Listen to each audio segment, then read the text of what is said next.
Hello, and a very warm welcome back to the Gimme Whole Year Wrestling Podcast. My name is Ant, and this right here is... Ollie? And we're back. Sorry, it's been a little time since we got you an episode. This is episode 37, obviously, because you clicked on the thumbnail and you already know that. Shown on April the 3rd in Coventry again. At the end of the episode, I think we're going to do a quick little summary of WrestleMania in this one. Yeah. Only a brief one. It's not sort of what we do. Just and thoughts. I was a little bit drunk during it, actually. Were you? Yeah, I'm not going to do a run by run down. I watched the first 3 matches in bed because I had work at 7 in the morning. And then I watched like the highlights of 2 or 3 of the matches, and then I watched the main event like 2 days later. Cool. It was okay. We'll talk about it when we get to it. Didn't watch Triple H Batista because I don't care. It's actually a little bit of fun. Nose ring spot. Cool. We're going to release the next video, which is going to be a Pete Dunne and Walter specific video, because we feel like it's probably important for us to cover that match. Well, I don't know. It doesn't have any bearing on what we do at all, does it? So we'll give you our opinions there, and then very soon after that, we're going to get our NXT UK 38. So we're filming all these now, releasing them out over the next few days. Subscribe and you'll get them all. And if you hit that ring bell, ding, ding, ding, that is the sound that your iPad or phone or car stereo, maybe Bluetooth speaker. Oh, very good. Yeah, maybe. Very good. Maybe if you got that linked up. That's the sound that will make. It'll actually probably go bling. But blink, is that Or what something. it does? I don't know. Yeah, I'm not sure. Probably. Okay. So we're going to get straight into this episode right now. Kenny Williams and Amir Jordan versus Marcel Barthel and Fabian Aichner. The EU, European Union of sorts, said by Nigel McGuinness. Oh, there's a delay on their push. Yeah. Kenny still they haven't worked out the right deal with Johnny Saint. I was going to say Johnny Wrestling. Is Johnny Saint the Theresa May of NXT UK? I mean, he says about as much as Theresa May does, but she does a whole lot more talking. Hey! Satire. That's why you come here, isn't it? Absolutely. And politics. Kenny won't dance. Still won't dance. No. Fine with that. You know what? Like, since we've had this bit of an introduction of character for them, the whole dancing, not dancing is suddenly a lot more interesting for some reason. Yeah. Oh, absolutely. But the problem is the next match going to be against Grizzly Young Vets? I hope so. I'd assume that's why they're building them up. Yeah, they'll get fed to him, but I'm okay with building. But he ain't dancing then, is he? Because Amir's not getting that pin. No, they'll turn on him. Oh. They'll lose, and then he'll be like, oh, come on, and then Amir will be like, oh yeah, come on, now we can dance. Like, you know, we lost, but hey, let's dance. And Kenny will be like, yeah, I don't really want to see it. I think they're better as a tag team. I don't really want to see Kenny in a singles push, to be perfectly honest. No, me neither. And I don't think he is going to dance. Commentary, funny. We saw Amir do a push-up. Congratulations. Yeah, also, wasn't a push-up. No, it wasn't. No, it was a muscle-up, I think is what they're called. A muscle-up is where you go, you do a pull-up and then push yourself past the bar. It was a pull-up. But it definitely wasn't a push-up. Pull-up is just that bit. A muscle-up is where you then go over and push up. Okay, look at you. Know all my fitness things. I know, right? Did you learn that in the gym? No, I learned that on the internet, which is where I spend all of my time. Watching workout videos with Sheamus. I do actually watch loads of Sheamus's brave I knew you would. warrior workouts or whatever it's called. Shout out to Sheamus's warrior workouts. They're really good videos. You know? I know, right? He did a great one with John Cena, and it was excellent. It was really good. John Cena is hilarious. Yeah, I watched a couple of them. The Alexa Bliss one is really good. The Becky Lynch one is really good. Yeah. There's a theme here. Yeah. John Cena, Becky Lynch, John Cena one. Alexa Bliss, all the same. Yeah, okay, cool. Amir starts doing his dancing to Marcel during the match. Right, Marcel Barthel. They keep calling him Barthel now. Yeah. It was Barthel before. Yeah. Well, there's something I noticed. I'll bring this up in the next episode because that's where it's relevant. But there's a few things with names that I'm a little bit confused about. So, little spoiler there for next episode. But come back so you can find out what I'm confused about. Oh, you want to know what Ollie's confused about? Yeah. Marcel won't dance. Marcel just pushes him over. Nice as Williams goes for a Hurricanrana, but Aichner holds him in a powerbomb position. Williams goes for a roll up from the powerbomb position. pretty neat stuff. Williams is talented in the ring, man. Yeah. As Williams and Amir square up to Marcel, Aichner sneaks behind for a double clothesline. Yes. Really nice heel tactics. It was the distraction that was really interesting in that part, I think. Yep. Double baseball slide and run by the European Union on Jordan hung up in the ropes. They're doing that slightly differently, aren't they? They're experimenting with that a lot. And it's cool that it feels like slightly improvised each time. You know, I think sometimes when offense is really cookie cutter and you see the same moves every time and they're executed the same way, it can get a little bit flat, but they've got that thing of like, we'll apply it to whatever situation fits, and I like that. A talented tag team. I was watching their match against the Street Profits on NXT, which was on last week. Yeah, they're so good, man. Yeah, they are so good. Aichner, I mean, he's incredible. Yeah, he is absolutely phenomenal. One of the most underrated on the WWE roster, without a doubt. Double baseball slide and run from the European Union. I've already said that. Nice springboard back elbow from Williams. Yeah. Didn't like the turnbuckle back kick thing from the apron to Aichner. No. Felt weak. To be honest with you, Williams' whole comeback thing felt a little bit awkward. Yeah. For me. Yeah. The whole thing felt a little bit like stop and start, a little bit juddery. I don't think anything quite landed quite the way you wanted it to, or quite the way it should. I'd agree. So, yeah, William keeps Aichner on the outside of the ring, but when he's skinning the cat, Barthel drop kicks him off. I like that spot. As Aichner's attempting a delayed suplex, Marcel throws him to Aichner. I love it. These guys are incredible. Williams manages a roll-up at that point. Yes. Yes, spin. Yeah. Makes sense. Yeah. Sort of. I, to be honest with you, that was one of the most surprising, interesting, and well pulled off. I was totally satisfied with a roll-up victory. Yep. And I think that's just because of the way they storytold that match. I would like to say, as a point for this, right? Uh-oh. So, no, good thing, but like a serious thing. There are so many matches at the moment in all elements of WWE, NXT, NXT UK, Raw, SmackDown, 205 Live, every single program we've got, that sometimes we just get matches thrown together with two teams or two individuals or two that mean nothing, that achieve nothing. There's no build, there's no reason for them doing it. Could have been, but they built it as a number one contenders match, or at least they built it as the idea of a number one contenders match. It's like, if they win, they would be in with a good chance of being number one contenders. And I go, okay, cool, now I'm invested. Yeah. Now this match between these two people has some kind of outcome that is tangible, that I can care about. Yeah. And that was a really good example of this. It wasn't the best match in the world, but because I had that to hook me in, you enjoyed it a lot more. And I agree completely. One thing I would say is I feel like, because it's clearly building them up for the Grizzled Young Vets to feed them to them, and that's fine. I'm fine with that. The European Union shouldn't go against the Grizzled Young Vets because the heel dynamic won't work as well as it should. It was a sneaky win, so it doesn't make the European Union look really bad. Nope. I would have liked to have seen Amir get the pin, and for Williams to have done that dancing thing now, because if not, if the next team they face is the Grizzled Young Vets, which I suspect it will be, we're not going to get that dancing payoff. And I think that now would have been okay. Win. They ain't winning. They ain't winning, man. I hope not. No, they're not. Can you imagine if they did? And then they're dancing in the ring. I wouldn't be cheering. No, I wouldn't. No, not for my man Zack Gibson. No. Unless someone Gibson to move on to a promo with Walter, a program with Walter. Maybe. I mean, it's a solid heel for Walter. But I think the Grizzled Young Vets have got too much to do still. Yeah. 100%. Yeah, I think the match made sense and enjoyed it for exactly what you said. Investment into it. Ratsy interviews Rhea Ripley. He asks if Piper Niven should be the most dominant in NXT UK. Rhea says she went easy on her as it was a debut, but she has no concern. Didn't feel as dominant as it should have been. I love Rhea Ripley. But I mean, that's the story of Rhea Ripley. Question: why wasn't Rhea Ripley in the Battle Royale for Mania? She should have been in that, man. Because she wouldn't have won it, and you don't need to win it. Damio didn't win it, and he still come off great. I guess so. You know, she could have gone in there and had a dominant. She could have got out Ember Moon, and that would have been a great story going forward, as opposed to Lana getting her out, which means nothing. Yeah, that was... Yeah. I mean, that whole thing, though, I just think it's an opportunity, you know? There's a little opportunity there. Carmella, yeah, I thought it was. Yeah. What a waste. Fabulous. It was fine. Waste of time. I think it should have been Lacey Evans, actually. Yeah. I think that would have been good going forward. Or Ember Moon.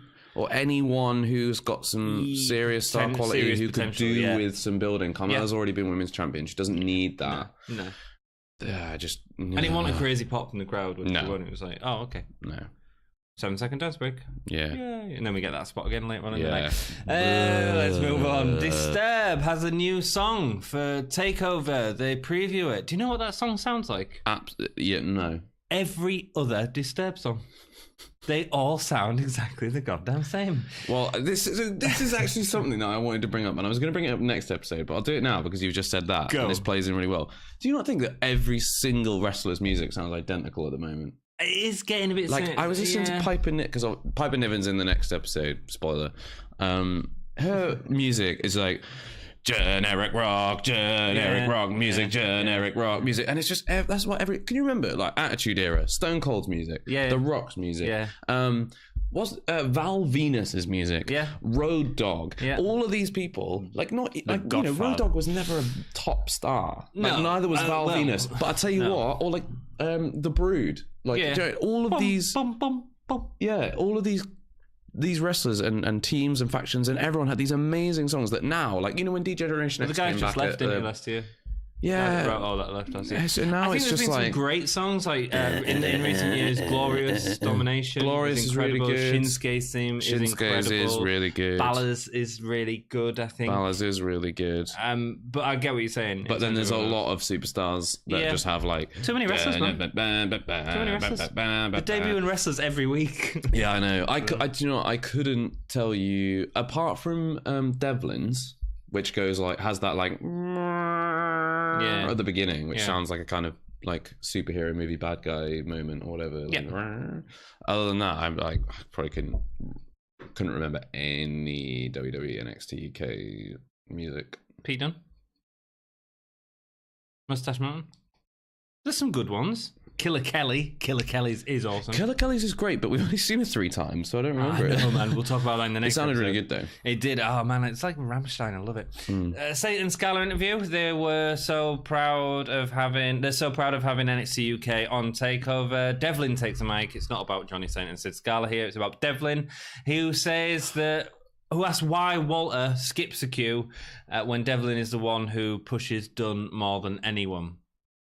This could have been a really good opportunity. Yeah, I know. I genuinely thought he was going to get involved at TakeOver. So did I, especially after that promo. And it would have been really good. And we could have been talking, if we'd filmed this before TakeOver, we would have been saying, I bet he's going to get involved. He's going to show up. To... Devlin will be watching TakeOver very closely. Yeah. It's a great match. Yeah, it was. We'll talk about that in our special episode. Yes. Isla Dawn versus Kaylee Ray next. Start off with some slow arm locks. Kaylee Ray felt more aggressive in this match. She'd come out as a face in the last match. Now she's a heel-ish. Did she? Yeah, in the first match she was more facey. Oh, fair. But it's so small in scale. She's not heel. She's just sort of meal. Yeah. It very kind of middle of the road. Yeah, very. But Isla Dawn is a middle of the road face, I feel.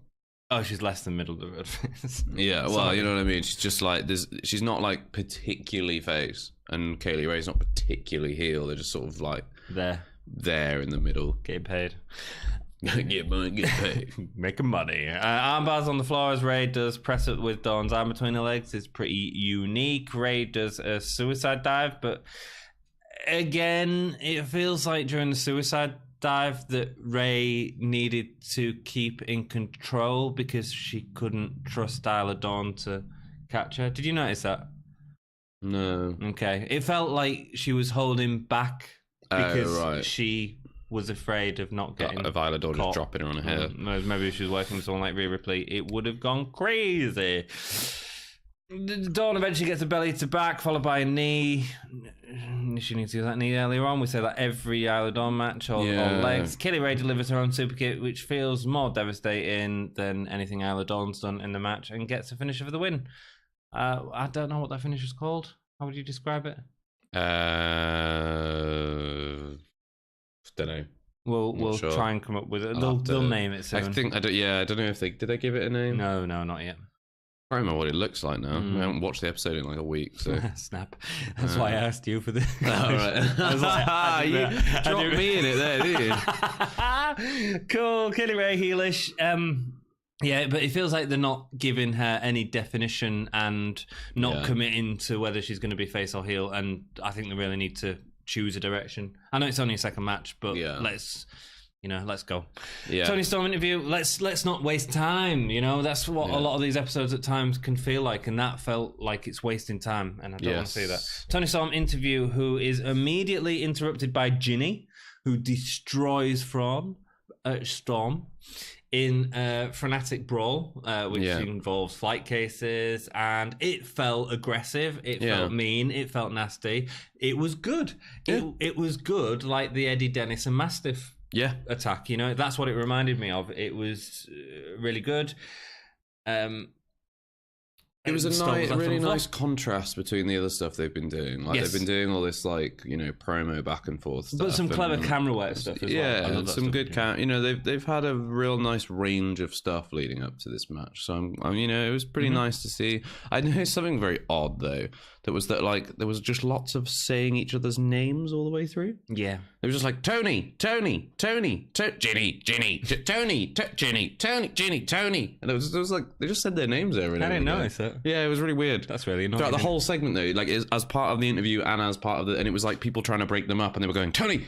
Ginny, so it wasn't them saying No. Oh, right. I was going to say, because that'd be really weird. Yeah. Well, I think they did say each other's names as well. Because Ginny likes to go, oh, it's Tony time. Oh, it's Tony time. Tony time, is it? Oh, it's Tony time. I've got sharp elbows. I said, I put in my notes, great, this is going to be a funky finish during the match. I assumed that's how it was going to go, to be perfectly honest, in the next episode. At this point. Because it can't be one and done, man. I mean, this feels much bigger than one and done, doesn't it? It's hard because I don't think it does after the next episode. Yeah, I know. But right now, at this point, it felt like this is building up to more. I think it has to carry on. Anyway. Yes, so next time. Travis Banks promo, who looks up to Cassius Ohno, his hero. Oh no, it's my hero, Chris Hero, in fact. But now he only sees bitterness. He wants a match and calls him out for it. I want a match with you. I just wrote blah. Yeah. Because it was just like, we know that's what you want. You didn't need to tell. We were already going that, just. I'll tell us it in a more interesting way, man. Yeah. Don't just say I want a match. Yeah. He was my Chris Hero.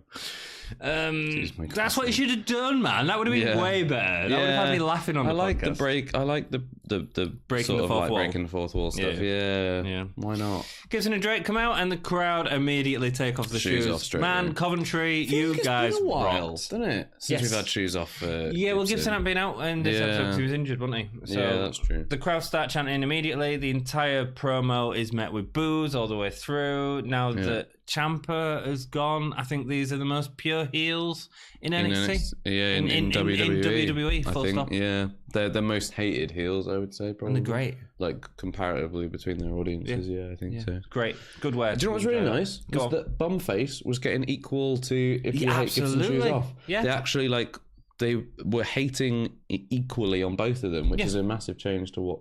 But that's because we've had that great match with Tyler Bate and Drake. I think he really sort of shone in that match and really sort of built up the crowd heat in that, and obviously it's the same crowd as well.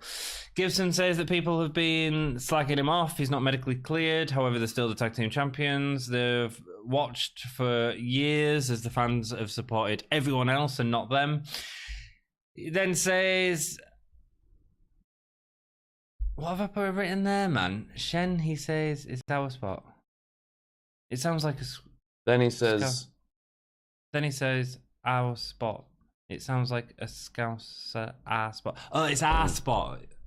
It's our spot. Oh, it's our spot. Oh, it's like he's saying our spot. I've probably made a really funny joke there that I've just completely missed. Forgotten what you wrote. This is the problem. Wasted your time. Yeah, recording it a week after. It's like really I'm going through these, but to be honest with you, I can't remember the matches. But the crowd are great, man, because the crowd is like start waving their arms, sounding like a Harry Enfield speech. And they do also shout, "Where's my car stereo?" at him. Where's my car stereo? Where's my car stereo? Or something like I can't remember the tune of what it was, the chant was again, but it was like, where's my car stereo? Which obviously is a reference. And they actually, Drake and Gibson addressed it in the ring. Like Drake was going, just ignore him.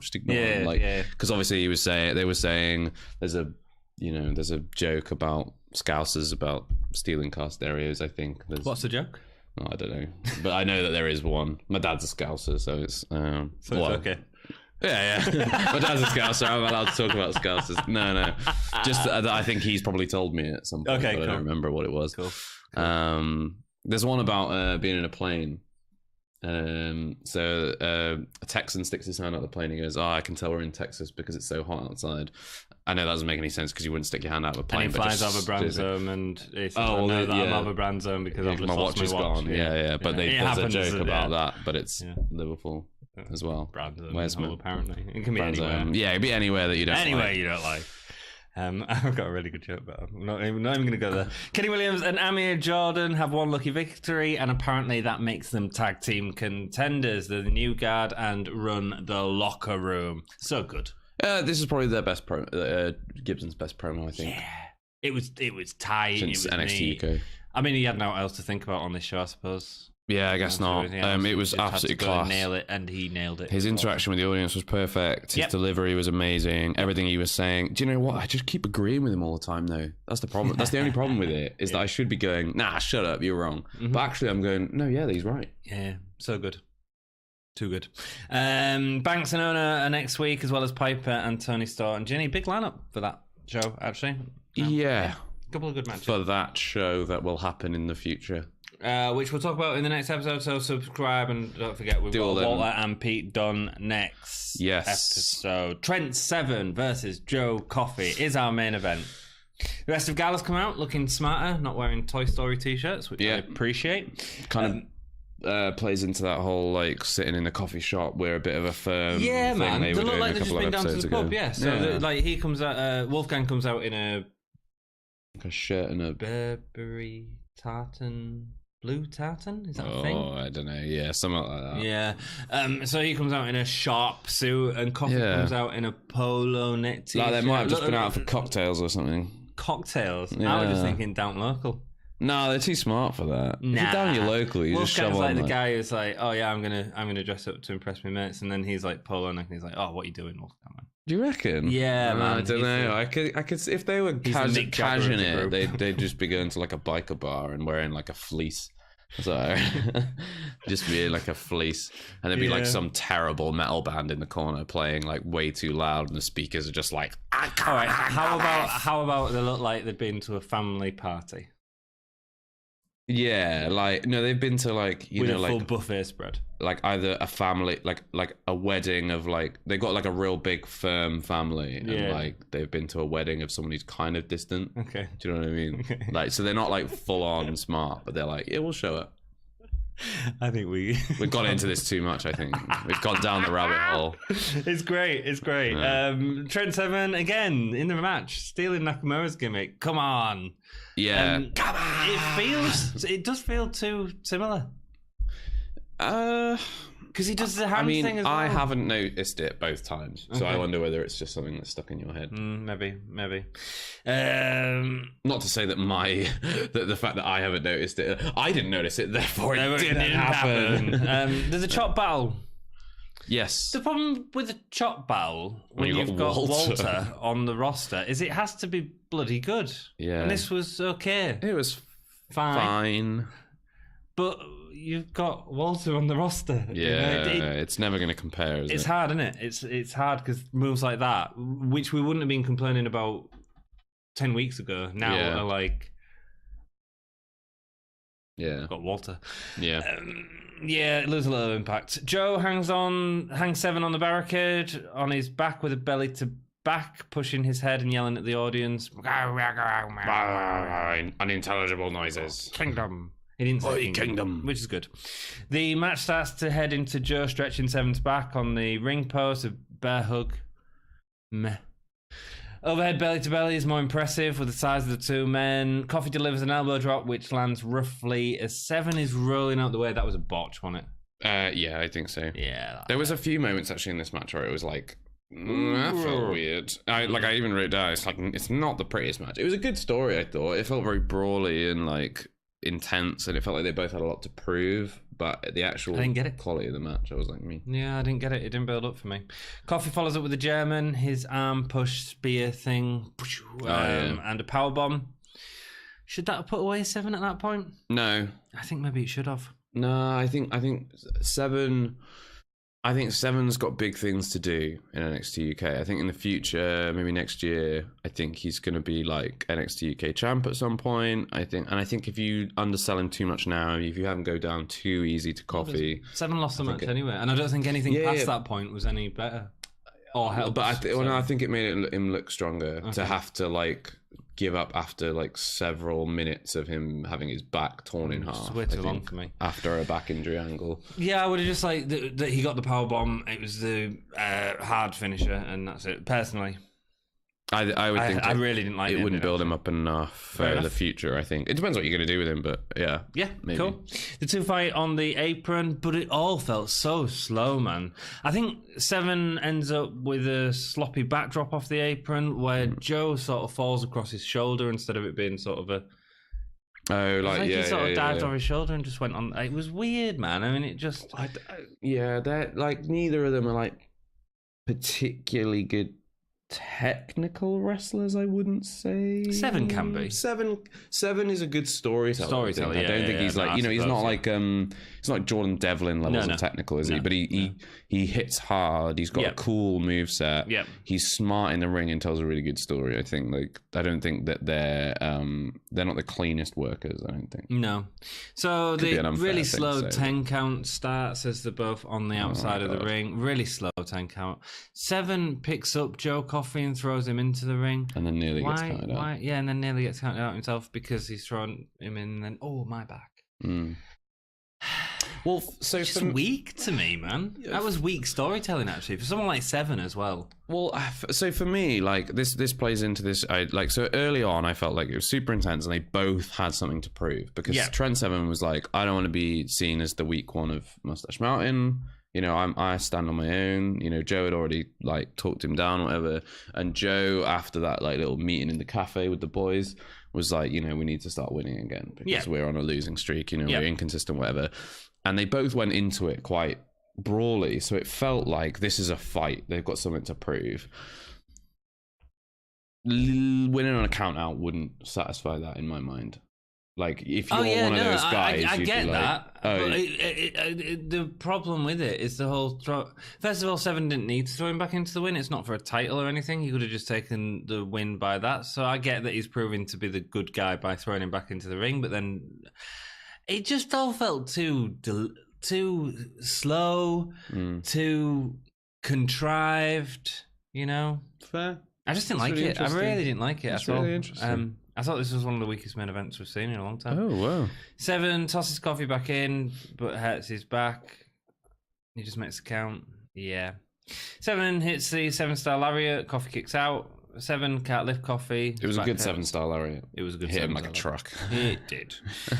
Instead, Coffey hits another powerbomb into the Boston Crab. Seven, after a long, long time, taps out. Again, I didn't like it, man. I thought it was just too long. I liked it. I just feel like it made me feel really sorry for Trent Seven because he was putting so much into it. He was trying so hard not to give up and not to be beaten. And but this would have been Seven didn't need the win. Seven didn't need to stay looking strong. Seven is strong. He's in a tag team, man.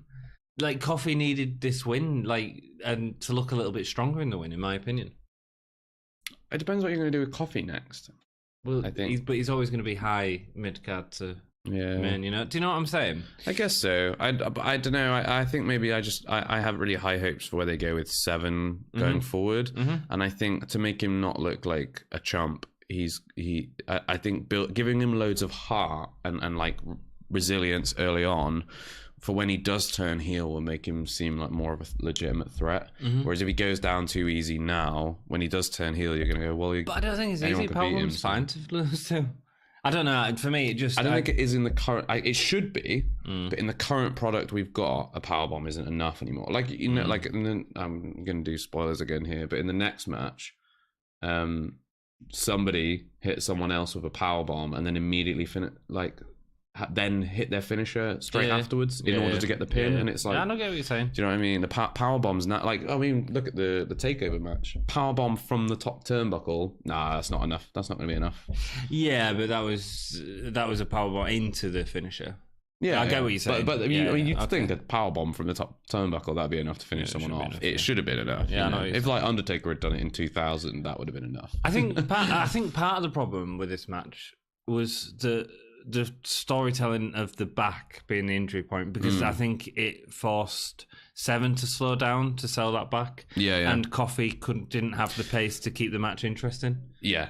So it was a slow match. You're right. It was a really slow match. Yeah. I didn't mind that so much. Okay. In terms of my enjoyment for the match, like cool. I quite like the storytelling element of it. I'm a fan of Seven, and I like watching him struggle. Seven. Yeah, I just didn't like this. Yeah, I didn't believe in the struggle. Let us know what you think, because obviously we've got very different opinions here, and it's always I enjoy that. I enjoy discussing it with you when we do have different opinions. Yeah, and then we get to see the Pete Dunne Walter promo that we see a billion times over the weekend. Get started for the episode, dude. 1 3/4. 1.5 for me. Best match? I can't even really give it a best match. I mean, you'd say Amir, Jordan, Fabian Aichner, but I would. But you might say the Seven match. But actually, I'd probably say the promo section was the best by far. Which particular promo Gibson. Section? Oh yeah. I'm going to give segment. I'm going to go segment rather than match and give it to Gibson, because everything felt a little lackluster. And that first match, there was just a few off notes in it for me. Yeah. Best performer, is that Gibson? Gibson, yeah, absolutely. Best Holy Chip moment? Was probably the crowd complaining that Gibson had stolen their car stereo. Oh, I like the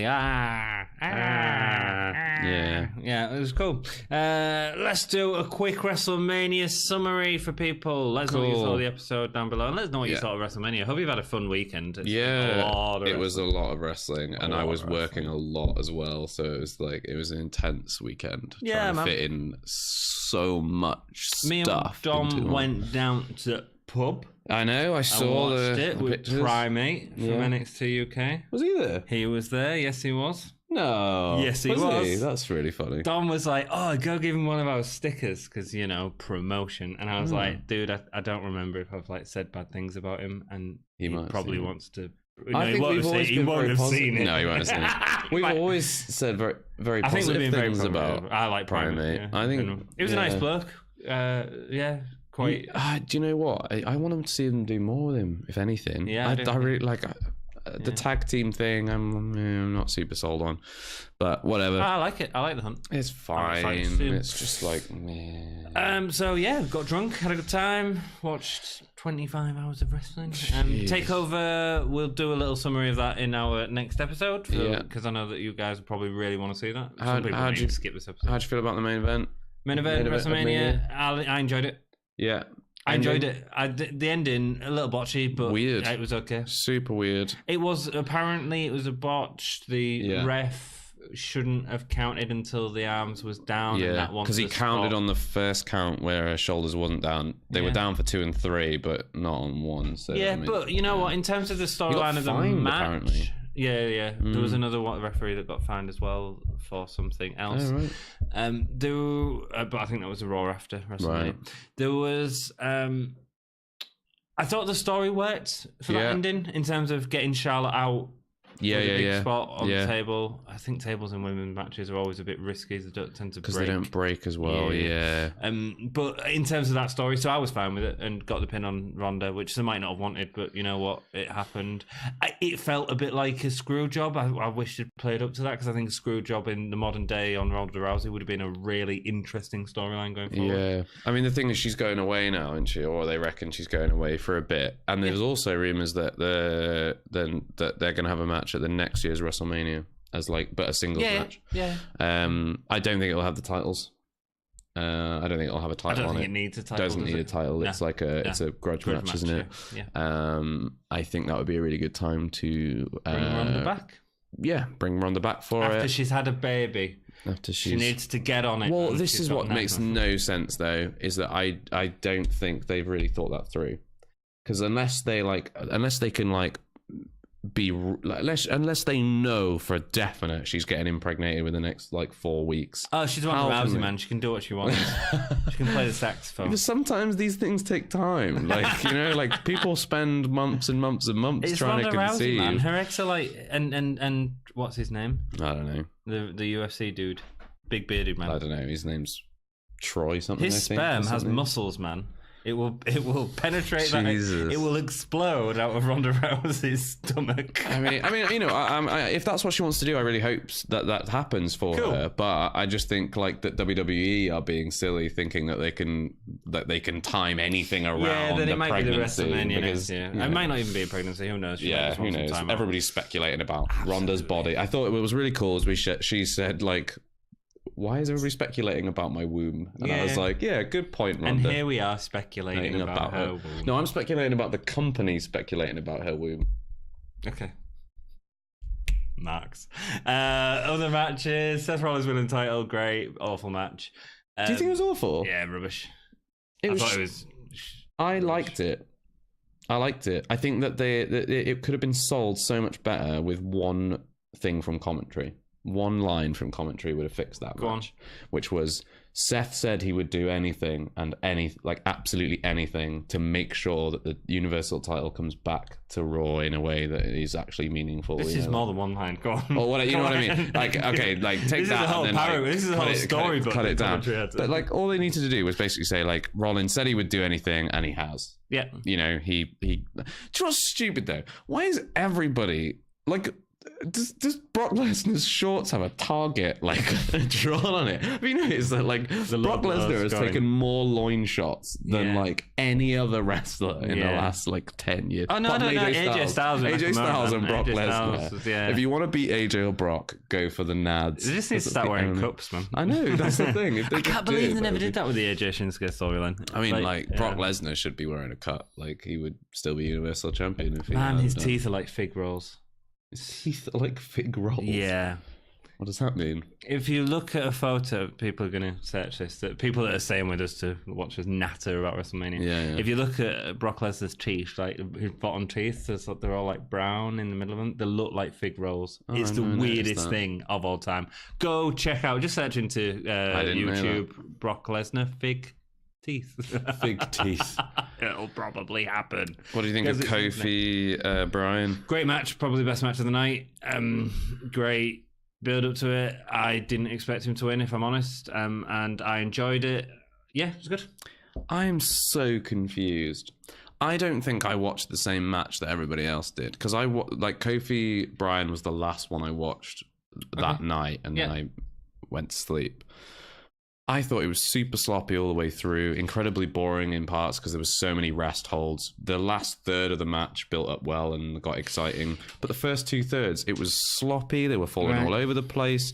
They did rest holds for like most of it. The New Day did like nothing at all. No, Eric Rowan did nothing Rowan's t-shirt, man, was the best t-shirt of WrestleMania. Oh man, it was like Romero. It was in George Romero, but in the style of the Ramones t-shirt, and then it had like land, day, dawn, and night on the sides. Ah, man. That's awesome. Cool. But it's cool. Unrelated to wrestling. Absolutely. I think it's difficult because I was in a pub with a load of people who were into that match. And you can see it's interesting watching it with a massive group of people because you've done it before. And it's interesting how much more into it you can get into certain matches and other matches like that you expected to be excited for. No one else is. I'll give you an example of like a couple of things that have been, and he did it again on I think either Raw or SmackDown. Kofi, when he does that like jumping up to double stomp to the chest, he's like one of his legs is splayed off, like, and he sort of like fell out of it, and Brian went an odd angle. It just Dakota Kai'd it. Yeah, man. Like I wasn't into it at all. Okay. Like until the last third. Granted, was really fun. Good match.